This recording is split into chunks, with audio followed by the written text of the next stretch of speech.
Transmissão iniciada, presidente. Muito bom dia a todos. Secretaria das Sessões do Tribunal Pleno. Sob a proteção de Deus, constatada a presença de quórum, declaro aberta a 23ª sessão ordinária, 7ª sessão em formato telepresencial do Tribunal de Contas do Estado do Rio Grande do Norte, nesta terça-feira, 5 de maio de 2020. Expediente. A secretária para ler a ata da sessão ordinária anterior. Ata da 22ª sessão ordinária, 6ª sessão em formato telepresencial, realizada em 30 de abril de 2020, quinta-feira, às 10h30, transmitida pelo YouTube, através do canal TCE-RN Sessões ao Vivo, presidida pelo excelentíssimo senhor conselheiro Francisco Potiguar Cavalcante Júnior. Presentes os excelentíssimos senhores conselheiros Antônio Ed Souza Santana, em substituição legal, Renato Costa Dias, Carlos Thompson Costa Fernandes, Antônio Gilberto de Oliveira Jales, a conselheira substituta Ana Paula de Oliveira Gomes e o representante do Ministério Público junto ao Tribunal de Contas, Procurador-Geral Tiago Martins Guterres.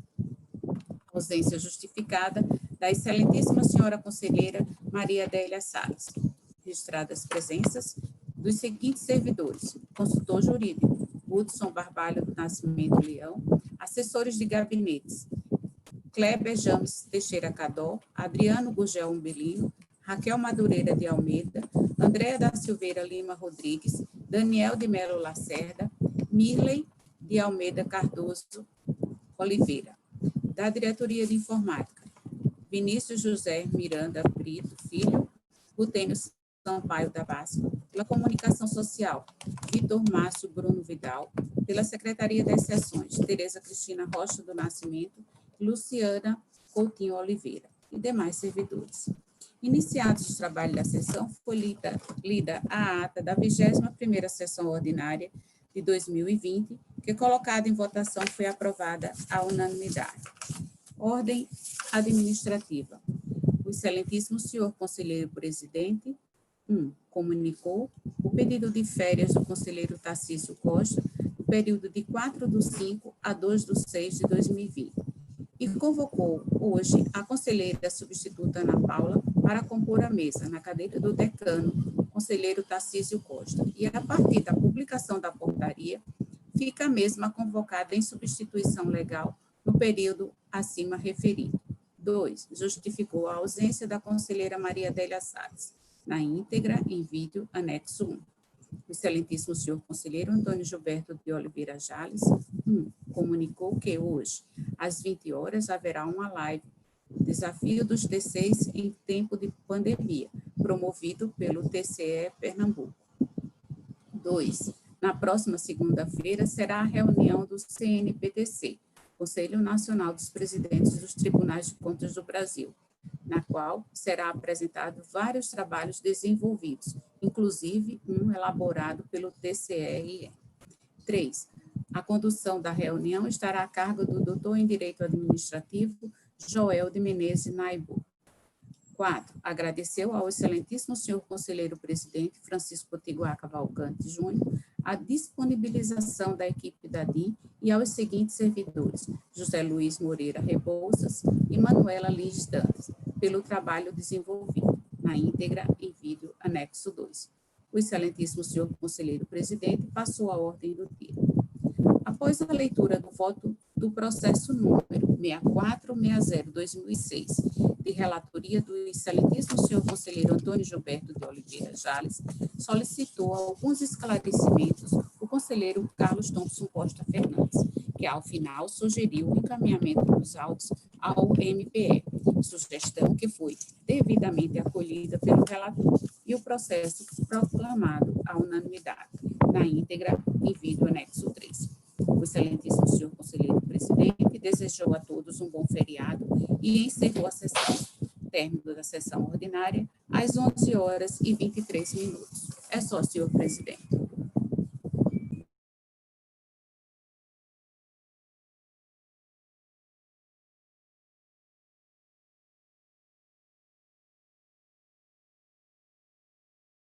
O áudio, doutor Poti.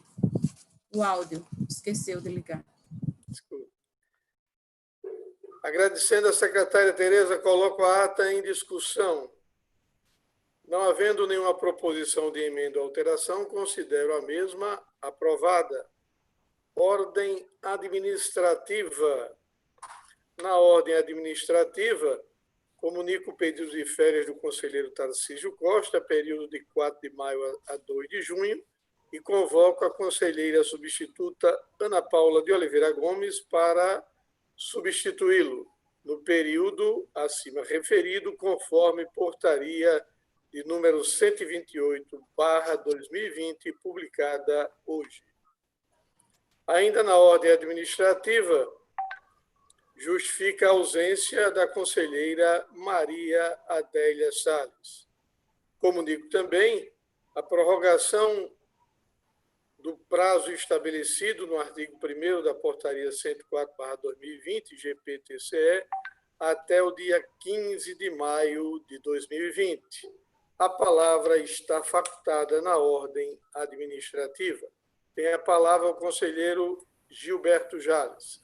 Senhor presidente, senhora conselheira em substituição, senhores conselheiros, conselheiro substituto doutor Antônio Ed, digníssimo procurador-geral, doutor Tiago, secretária, assessores que estão aqui presentes, nos acompanhando, e os que nos acompanham pelo YouTube. Senhor presidente, eu peço a palavra na ordem administrativa para primeiro propor a esse plenário um voto de pesar pelo falecimento do jornalista Emery Costa, mais uma vítima do famigerado Covid-19. Emery Costa é jornalista, radicado, nascido, criado e trabalhado na cidade de Mossoró, faleceu aqui em Natal, na Casa de Saúde de São Lucas, na última sexta-feira. Emery começou a trabalhar aos 7 anos de idade na padaria de seu pai. Aos 17, entrou no rádio, pelas mãos do então bispo Dom Gentil, foi radialista da Rádio Rural de Mossoró, depois jornalista do Jornal Mossoroense, tinha programas de rádio, foi correspondente do Diário de Natal, lá na região oeste. Enfim, teve uma passagem relâmpago pela política partidária. Na época da ditadura, ninguém se aventurava a ser candidato contra o sistema. Ele foi candidato a vice-prefeito junto com outro jornalista, Lauro da Escócia. Era uma espécie de anticandidato, que obviamente perderam, mas continuou no jornalismo, deixou Maísa, sua viúva, Maíra e Emery Filho, seus filhos. Então, uma grande perda. Era disse, toda unanimidade é burra, mas ele era uma espécie de unanimidade na cidade, por ser uma pessoa realmente extremamente equilibrada. Então, eu proponho. Também, senhor presidente, eu trago aqui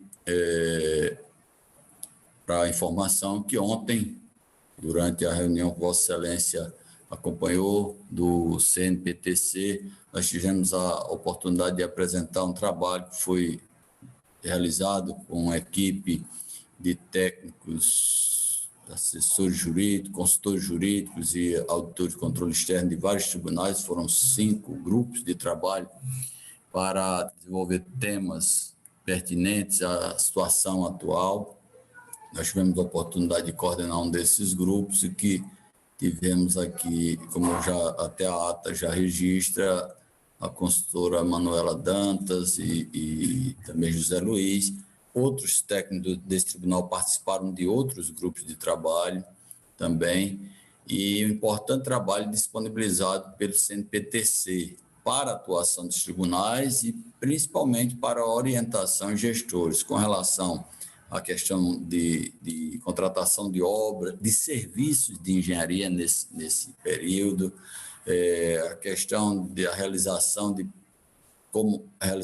pregões por teleconferência, que seja, com relação à questão de auditoria de receita, com relação à questão relativa à repartição do duodécimo com as câmaras municipais, com outros órgãos e poderes, enfim, uma série de recomendações, de pareceres técnicos bastante embasados, que traz o CNPTC, nesse momento, aos tribunais de contas, né?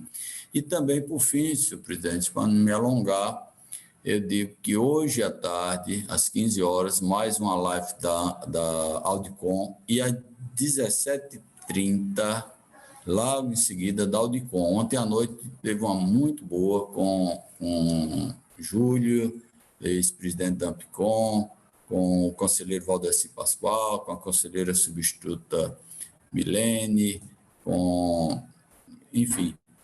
E hoje, novamente, nós teremos, e aí acho importantíssimo, porque hoje nós teremos também pessoas como o conselheiro Paulo Cury, lá de Rondônia, nessa live, teremos a conselheira substituta Luísa Helena, enfim, tem sido momentos interessantes que a gente tem conseguido aprender muito e compartilhar e ver das várias cabeças pensantes do sistema que tem saído informações e orientações muito boas para a atuação dos tribunais de contas. Eu registro que o doutor Ed já participou de uma bem interessante e a doutora Ana Paula também já participou. Então, é importante que a gente possa, quem puder, muita gente está escutando, principalmente os técnicos dos tribunais e jurisdicionados, para que acompanhe. Senhor presidente, sem mais delongas, agradeço. Ok, fica feito o registro. Em relação à moção de pesar, também me solidarizo e coloco em votação. Acredito que tenha o apoio de todo o tribunal.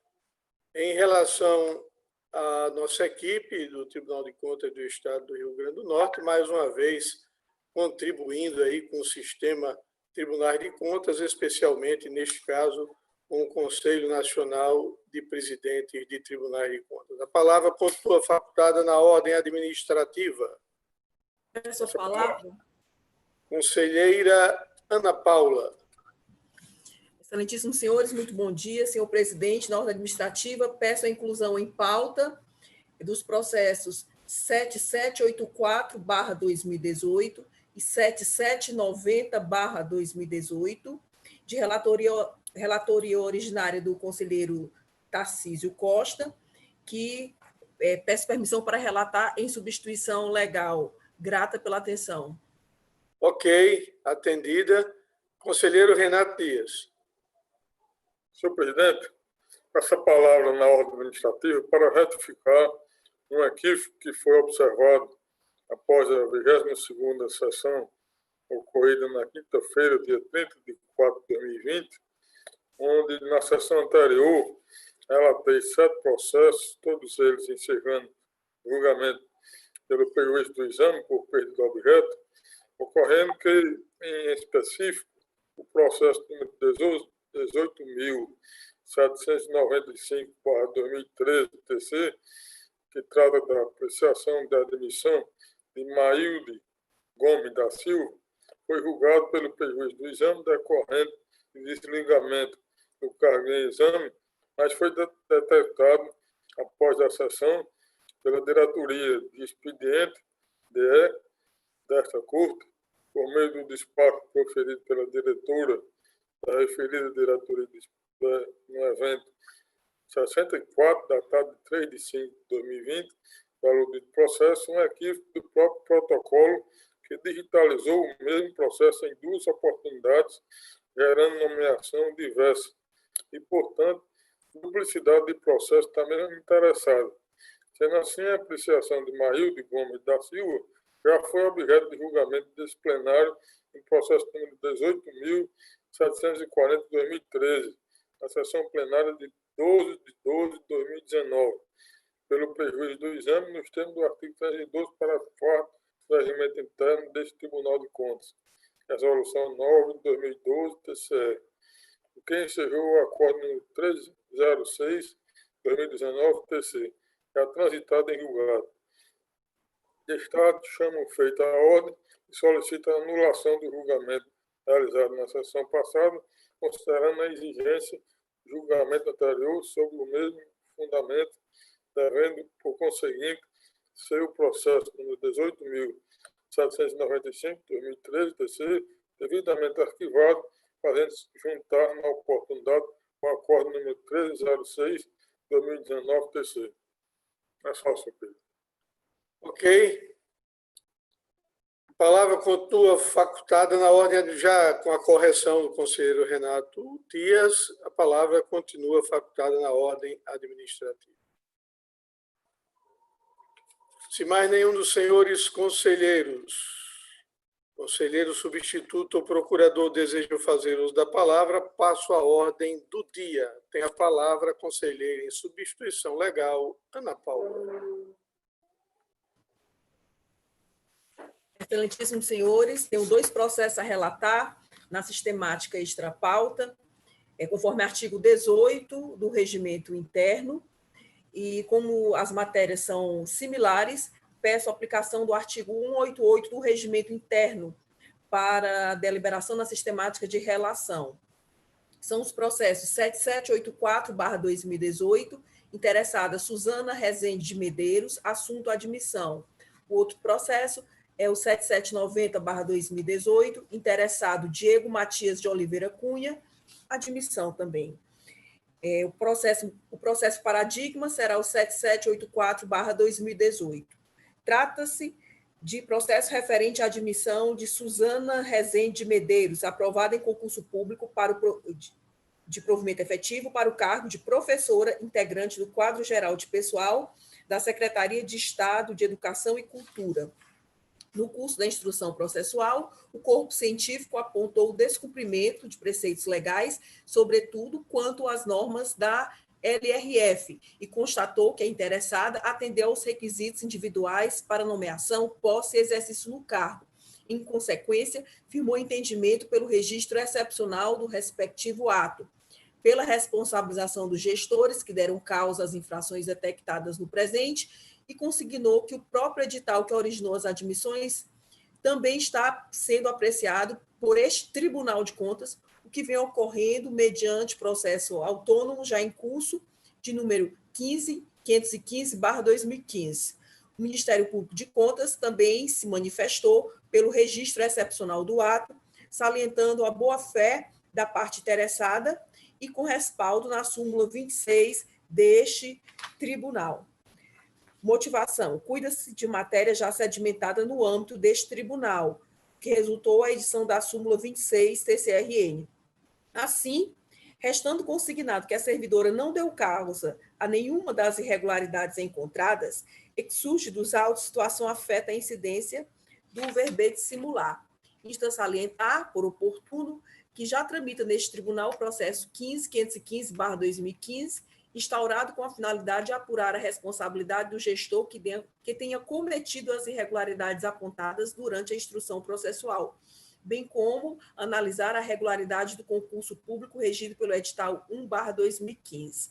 Conclusão: à vista do exposto, em harmonia com o entendimento firmado pelo corpo científico e com base no parecer ministerial de contas, voto pelo registro do ato de admissão em tela, em caráter excepcional, bem como pela anotação da respectiva despesa nos termos do artigo 53.3 da Constituição Estadual, combinado com 95.1 da Lei Orgânica e 312, parágrafo 3º do Regimento Interno, devendo apuração de responsabilidade dos agentes públicos que deram causa às irregularidades apontadas na instrução processual relacionadas no aludido concurso público, ser levada a efeito por meio do processo 15.515/2015, instaurado anteriormente com o fim de analisar a regularidade do concurso, claro, em atenção às garantias constitucionais contraditória e ampla defesa, e, se for o caso, a aplicação das sanções cabíveis.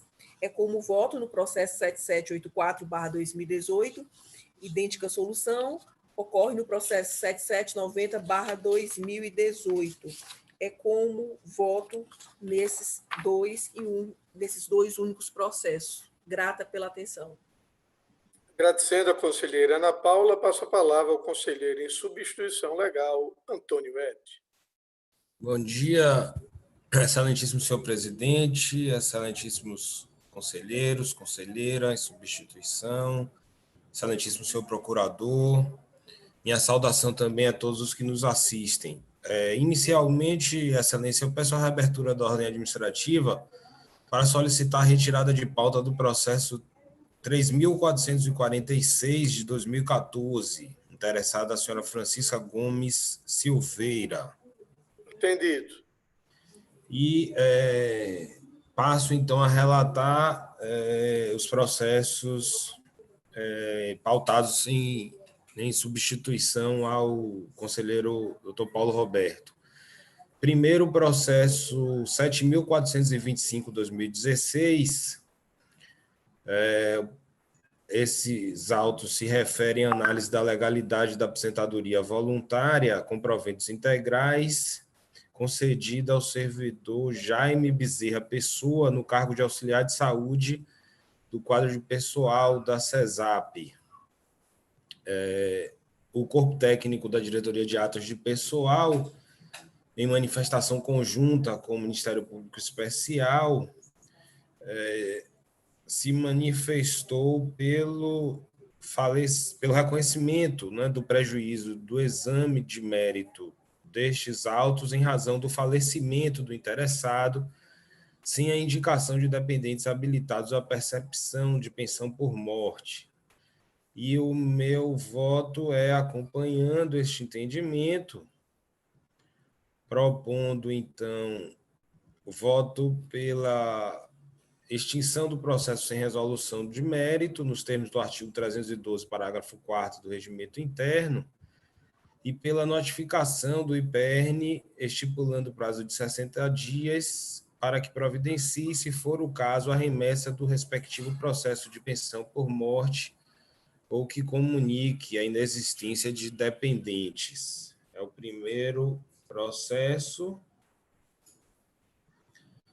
E o segundo processo é o processo 8.645/2018, que trata da análise da contratação temporária da senhora Andréa Patrícia Rosa da Silva para atividade de técnica em enfermagem no âmbito da Secretaria de Estado da Saúde Pública, CESAP, a fim de atender a necessidade excepcional de interesse público, de acordo com normas estabelecidas pelo edital 001/2018, CESAP, que inaugurou o processo seletivo simplificado para a contratação temporária de profissionais de saúde. O processo foi analisado pelo corpo técnico da Diretoria de Atos de Pessoal, que sugeriu a conversão do feito em diligência para que a administração complementasse a instrução processual, uma vez que restou configurado indício relacionado à situação particular da servidora e também que haveriam inconsistências detectadas que poderiam prejudicar o registro do ato de admissão. Remetidos os autos ao Ministério Público de Contas, que opinou pelo reconhecimento do prejuízo do exame de mérito da matéria por perda de objeto decorrente do desligamento da parte interessada, nos termos do artigo 312, parágrafo 4º do Regimento Interno. E eu passo, então, ao voto, registro que, de fato, se identificou que o contrato temporário celebrado findou-se em 16 de abril de 2019, então eu acompanho a proposta do Ministério Público de Contas, votando pelo reconhecimento do prejuízo do exame de mérito da matéria por perda de objeto decorrente do término do contrato temporário, e ainda proponho a expedição de recomendação ao jurisdicionado para que se abstenha de efetivar contratações temporárias de natureza excepcional, através de processo seletivo simplificado, sempre que houver candidatos aprovados no concurso público de provas e títulos para provimento de cargos vagos efetivos equivalentes do quadro de pessoal permanente da Secretaria de Estado da Saúde Pública,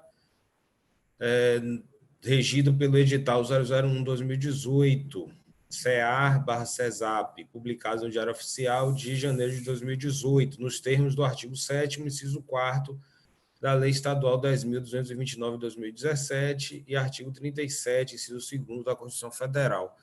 O registro aqui, de Látares, que essa recomendação nós inserimos em razão de haverem aqui indícios da existência de candidatos aprovados, né, e cargos vagos no concurso público realizado antes mesmo da efetivação dessa contratação temporária, muito embora, em razão do encerramento do contrato temporário objeto destes autos, né, não se aprofundou a apuração desta situação específica.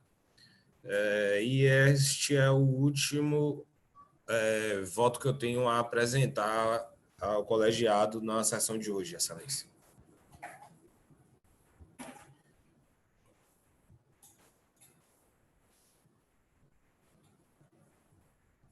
Microfone, Excelência, estava desligado. Presidente, microfone.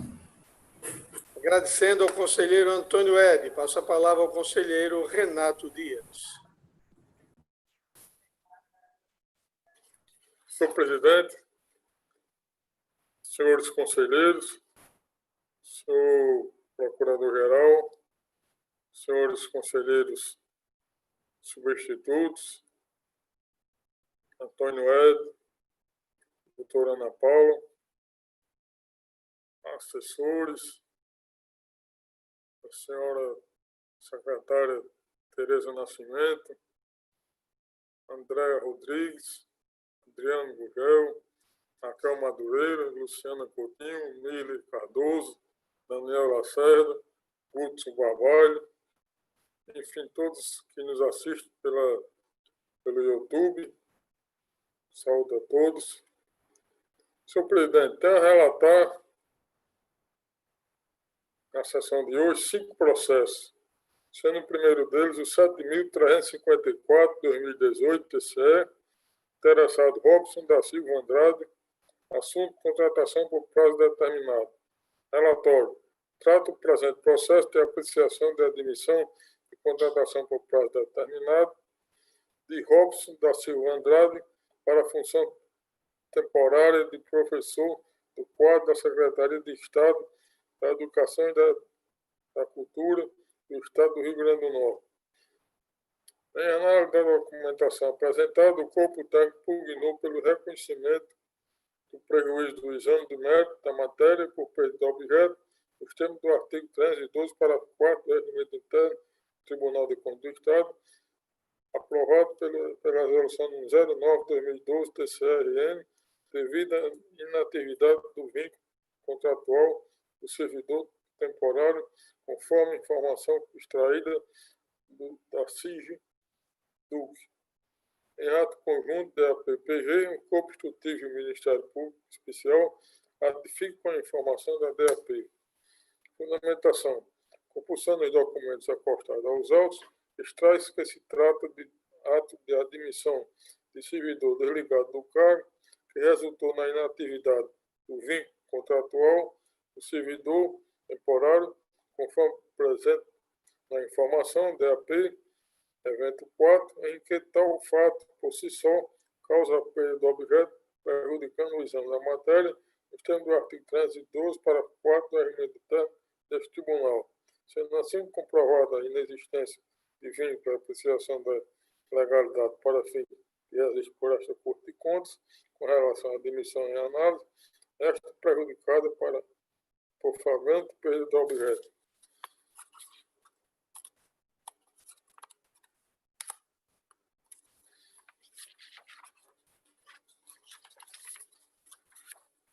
Diante do exposto, concordando com o Corpo Técnico e com o Ministério Público Especial, voto pela extinção do processo sem resolução de mérito, tendo em vista o prejuízo do exame por perda do objeto, decorrente do desligamento do servidor do cargo em exame, conforme no artigo 312, parágrafo 4 do Regimento Interno deste Tribunal de Contas, aprovado pela resolução 09/2012 TCRN. Como voto, senhor presidente? Os outros 4 processos inseridos e especificados na pauta de julgamento dos processos de minha relatoria, foi publicado no Diário Eletrônico dessa Corte de Contas, tratado da mesma matéria ao anteriormente relatado, o perjuízo do exame, em razão do desligamento do cargo, razão pela qual, com base no artigo 188 do Regimento Interno deste Corpo de Contas, voto pelo mesmo sentido e dispenso a leitura individual do mesmo. É só, senhor presidente. Agradecendo ao conselheiro Renato Dias, passo a palavra ao conselheiro Carlos Thompson. Senhor presidente, senhora conselheira, senhores conselheiros, doutor procurador-geral, senhoras e senhores que nos assistem pelo canal do YouTube. Senhor presidente, eu tenho apenas 4 processos para relatar, todos versando sobre o mesmo tema. Eu irei ler o primeiro deles, cujos entendimentos se aplicam aos outros 3.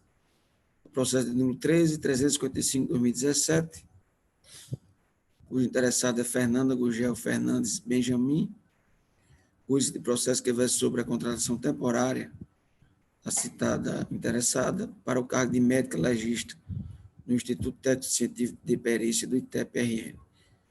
A DAP e o MP de Contas, em ato conjunto, opinaram pelo prejuízo do exame de mérito da matéria por perder o objeto decorrente do desligamento do cargo, no caso da função, e o consequente arquivamento do processo na origem, nos termos do artigo 312, parágrafo 4º do Regimento Interno do Tribunal de Contas do Estado, aprovado pela Resolução 9 de 2012. É o relatório, senhor presidente. Eu voto.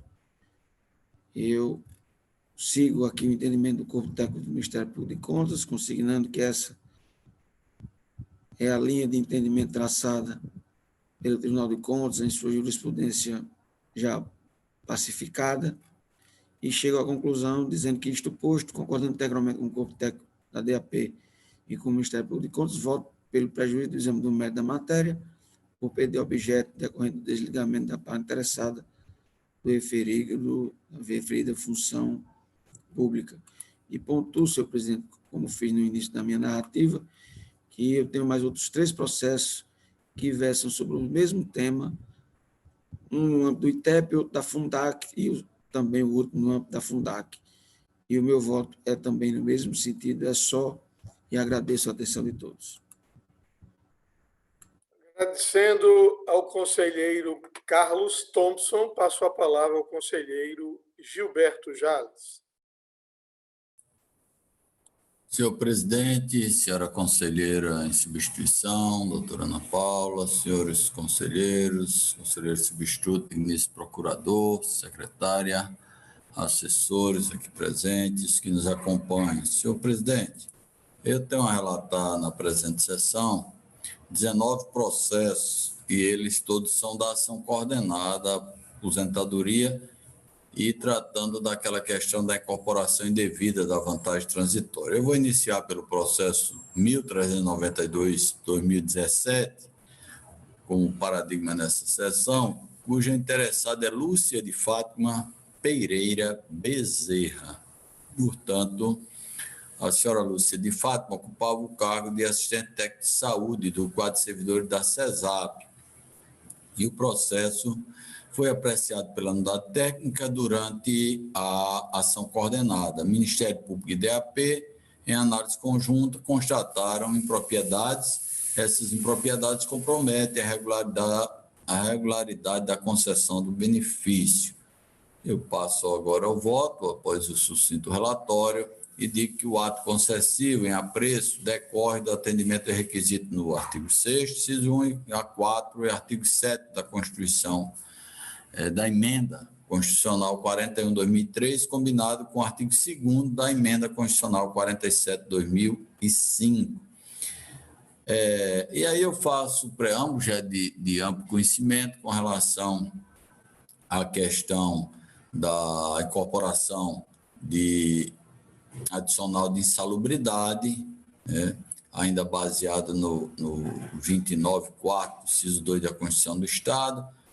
Por oportuno, eu destaco que a promulgação da Emenda Constitucional 13/2014, no dia 16 de julho de 2014, revogou o citado para artigo 29, parágrafo 4º da Constituição Estadual, e, consequentemente, cancelamento da súmula 24 desse tribunal. E digo que na decisão 1354/2015, que foi proferida no processo 15.979/2003, o Tribunal de Contas do Estado do Rio Grande do Norte, ele modulou os efeitos da súmula para os atos já expedidos até o dia 15 de julho de 2014.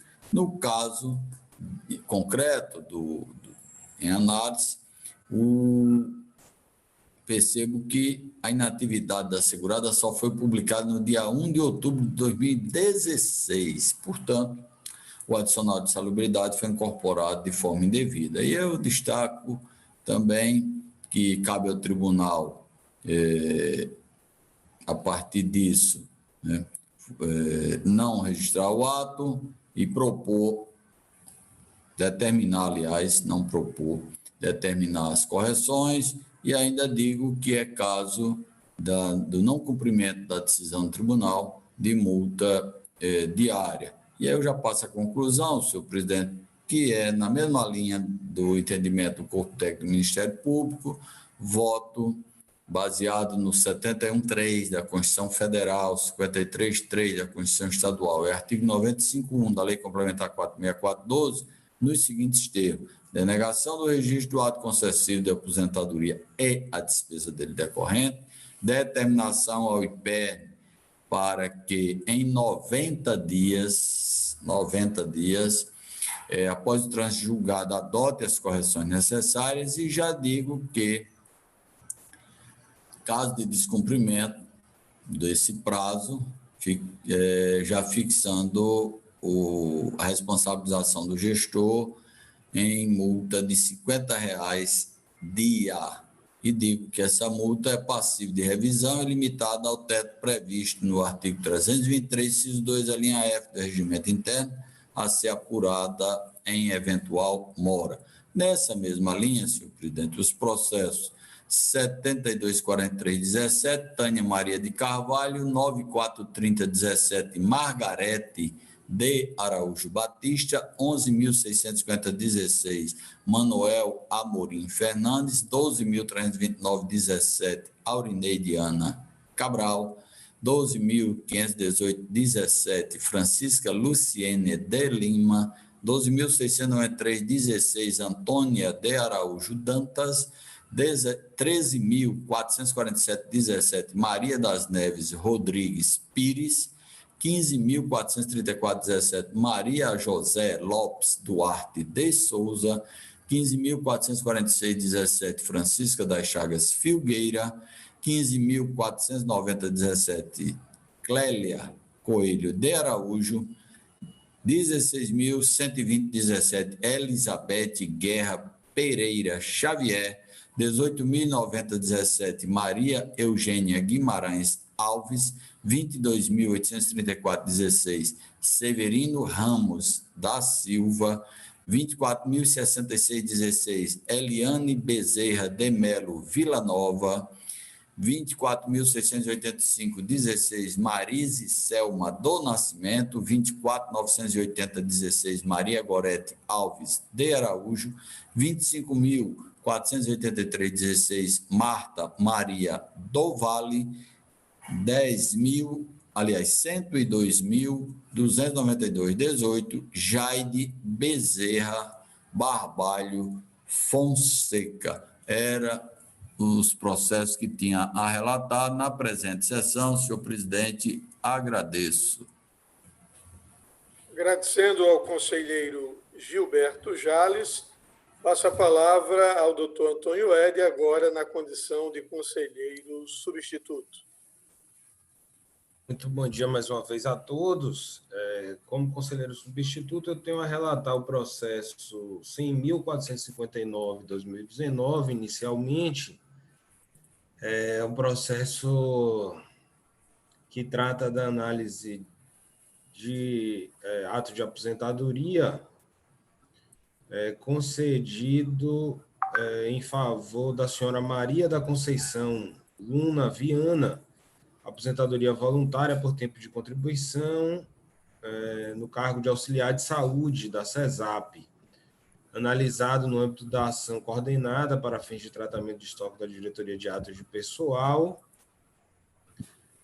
o corpo técnico e o Ministério Público se pronunciaram no mesmo sentido, aqui no caso apontando, por um lado, a incorporação indevida de vantagens de natureza transitória, adicional noturno e adicional de salubridade. A fundamentação é a mesma trazida pelo conselheiro Gilberto, agora recentemente, enfim, é de pleno domínio deste tribunal. Eu vou dispensar, pedir vênia para dispensar suas excelências da leitura aqui aprofundada de toda a fundamentação, para dizer que, no caso dos autos, a aposentadoria foi concedida já em 2019, portanto, nos termos da jurisprudência deste tribunal, não cabe a incorporação de vantagens de natureza transitória, considerando que os proventos foram calculados com base na regra da integralidade. Mas, nesse caso aqui, há ainda, por outro lado, a identificação de que o adicional por tempo de serviço foi calculado a menor, a razão de 25%, quando a interessada faria jus ao adicional na proporção de 30%.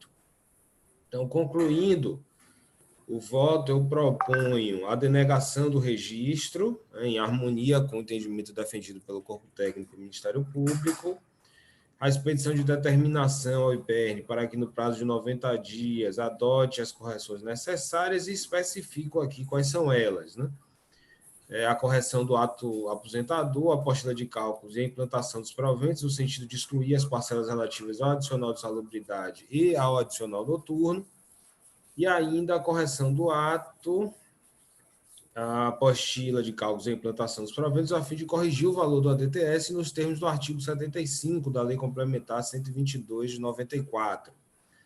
Estabeleço aqui a multa diária de R$50 para cada dia de descumprimento da decisão, além da intimação do atual gestor do IPERN e da parte interessada, esclarecendo, por fim, que a denegação não excede a suspensão do pagamento dos proventos, mas demanda a sua correção, consoante as determinações expostas aqui neste voto. É o primeiro voto, excelência. Desculpe, é a primeira proposta de voto que eu tenho a submeter como relator originário deste processo.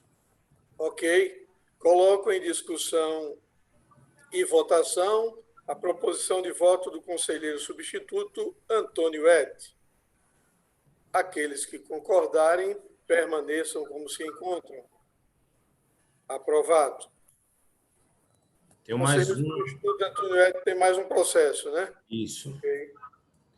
É o processo 101.551/2019. Este trata de aposentadoria por invalidez permanente. A interessada, a senhora Ana Célia Alves de Oliveira Costa. E nestes autos, o corpo técnico sugeriu o registro do ato, ressalvando a existência de erro formal na fundamentação do ato aposentador. O Ministério Público ratificou os termos da informação produzida pela unidade técnica. E em minha proposta de voto, eu esclareço que Corpo Técnico e Ministério Público posicionaram-se favoráveis ao registro, uma vez que em conformidade com a legislação vigente, mas com a ressalva da imprecisão formal no texto do ato de inatividade, tendo em vista que houve a indicação equivocada na fundamentação do artigo 1º, parágrafo 1º da Lei 10.887 de 2004, combinado com o artigo 29b da Lei 8.203 de 91 e artigo 86 da Lei Complementar 60 de 2011. Bem assim, deixou-se de citar o artigo 6º-A parágrafo único da Emenda Constitucional 41/2003, com a redação dada pela Emenda Constitucional 70/2012. Procedendo à análise dos documentos que instruem o processo, verifico que a parte interessada em referência preencheu os requisitos necessários à concessão do benefício de aposentadoria por invalidez, com fundamento no artigo 40, parágrafo 1º, inciso 1º da Constituição Federal, combinado com o artigo 6º-A, parágrafo único da Emenda Constitucional 41/2003, com a redação dada pela Emenda 70/2012. No que tange à composição do benefício, a unidade técnica apontou que o montante descrito na planilha de cálculo reflete o direito material reconhecido, bem assim que o valor do benefício está efetivamente implantado e corresponde integralmente ao montante descrito na planilha apostilada ao ato de aposentadoria. Deveras, observe que a parte interessada possui direito à percepção de proventos integrais, vez que portadora de doença incurável, conforme demonstrado em laudo médico acostado aos autos. De modo que, enfim, diante da enfermidade, assegura-se a sua inativação por invalidez com percepção de proventos integrais. Trago aqui a transcrição desses dispositivos que fundamentam a concessão do ato com os proventos calculados com base na integralidade. Nesse viés não se afigura correta a referência no texto do ato de aposentação ao artigo 1º, parágrafo 1º da Lei 10.887 de 2004, combinado com o artigo 29b da Lei 8.203 de 91, posto que se refere a proventos calculados com base na média aritmética simples das maiores remunerações de contribuição. Portanto, eu digo que, não obstante a DAP e o MPC entenderem tratar-se tão somente de erro meramente formal, né, eu não me filio a esse entendimento, considerando que deve existir plena congruência entre o ato aposentador, a apostila de cálculos e a implantação dos proventos, a fim de que o direito com base no qual se efetuou a concessão da aposentadoria à parte interessada esteja claramente evidenciado, não apenas no respectivo ato aposentador, mas como em todos os atos que compõem a concessão, de sorte a evitar qualquer tipo de ambiguidade ou contradição que possam levar à percepção equivocada dos proventos, seja em prejuízo da parte ou da própria administração, a depender do caso, né?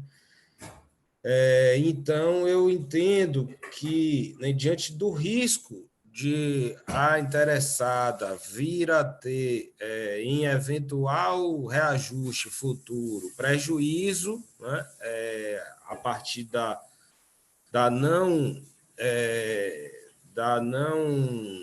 não repasse, né, desses reajustes, dado o seu direito à integralidade, o que não está devidamente claro na fundamentação do ato aposentador, considerando, inclusive, precedentes deste Tribunal Pleno nesse sentido, eu vou divergir do posicionamento defendido pelo Corpo Técnico, pelo Ministério Público de Contas, para propor aqui, no caso, o julgamento pela denegação do registro do ato concessivo de aposentadoria, com a ressalva de que a administração assegura a continuidade do pagamento do benefício à parte interessada, propondo a expedição de determinação, no caso aqui, ao Instituto Municipal de Previdência de Servidores de Mossoró, os modos dessa decisão, a fim de que adote as providências abaixo descritas no prazo de 60 dias após o trânsito julgado desta decisão.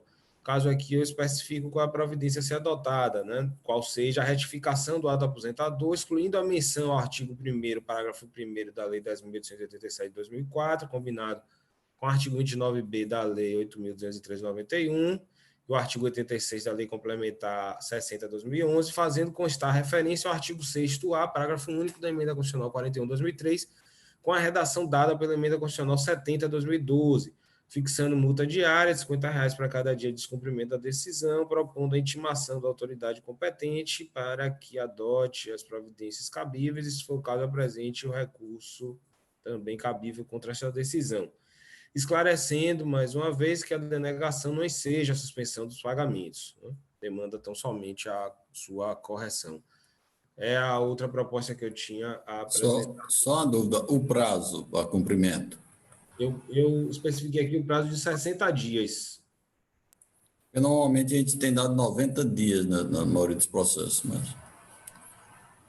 Eu não vejo problema não em aumentar para 90. Nesse caso, Uniformiza, até né? porque atualmente os pagamentos estão sendo feitos corretamente, né? Isso. A ideia é só evitar o risco de um prejuízo futuro. A ideia é porque, na realidade, pode dar a maioria dos processos, o pleno tem sido por 90 dias, eu acredito que a gente Ok. alinha. Então, fica 90 dias, né? Coloco em discussão e votação a proposta de voto do conselheiro Antônio Ed com a sugestão do conselheiro Gilberto Jales. Aqueles que concordarem, permaneçam como se encontram. Aprovado. Agradecendo ao conselheiro substituto Antônio Ed. Passa a palavra à conselheira substituta Ana Paula. Nada a relatar na condição de conselheira substituta, grata pela atenção. Agradecendo à conselheira substituta Ana Paula e nada mais havendo a tratar, declaro encerrada a 23ª sessão ordinária, 7ª sessão em formato telepresencial do Tribunal de Contas do Estado do Rio Grande do Norte, convocando uma outra para quinta-feira, dia 7 de maio de 2020, no horário regimental. Muito obrigado a todos e um grande abraço.